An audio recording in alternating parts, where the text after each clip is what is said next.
Hi everyone. I love painting portraits.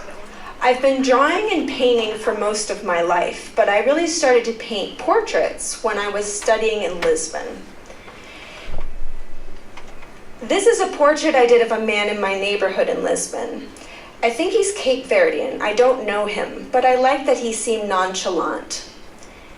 This is the original photo, which I don't usually show. The main difference for me as the artist is the color of his hat. In the photo, his hat color is an army green, and I changed it to pink because there's something about him that's soft that I wanted others to see. I have a strange confession to make. I love skin.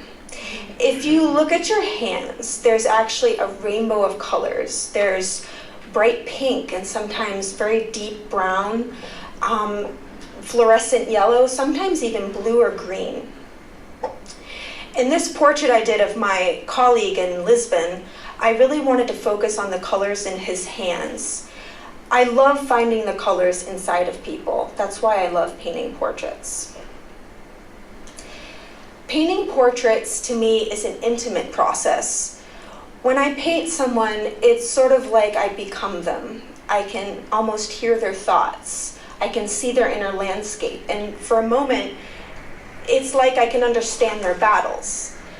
It's kind of like being psychic. For me, as a portrait artist, this is my job. My job is to see beyond what meets the naked eye. The portrait perspective is learning to see, not just with your eyes, but with your feelings. Everyone in this room has that power. It has nothing to do with drawing skills. It can be through some other art form like music, or anything that really requires your subjectivity. You should always be asking yourself, what lies behind this face, this facade, or this place? Why do I even bring this up? In fact, this isn't just important personally, it's important to analysis.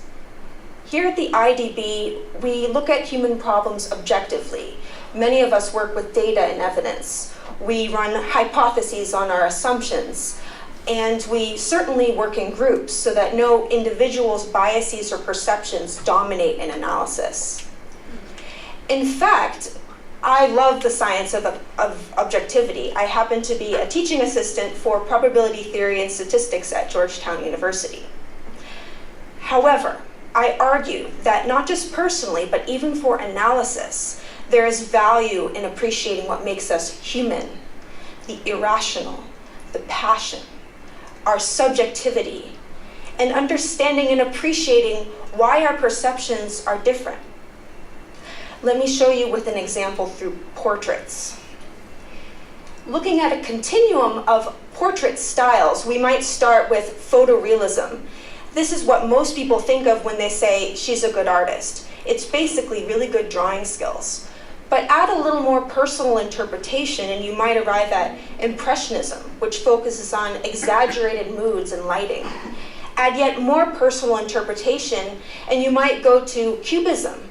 Notice this is not a linear path. Finally, human perception taken to an extreme becomes abstract expressionism. Now let's do a mental exercise. Picture a person you know. Picture yourself painting that person in the style of photorealism. Now add a little bit more personal interpretation. How does that person change? Do you add more color? Or do certain colors become more dull? Does your painting become more chaotic? Or do you tend to simplify and prefer a smoother image of that person? Does this person in your mind have a connection to a particular place? What's interesting is every portrait in our mind is very different the more we add personal interpretation. What lies behind objective reality is different for each of us. Now think of the people you've met and worked with in Latin America and the Caribbean. What would you want the world to see? The portrait perspective is about learning to see not just with your eyes, but with your feelings. Let's remember to feel human. Thank you.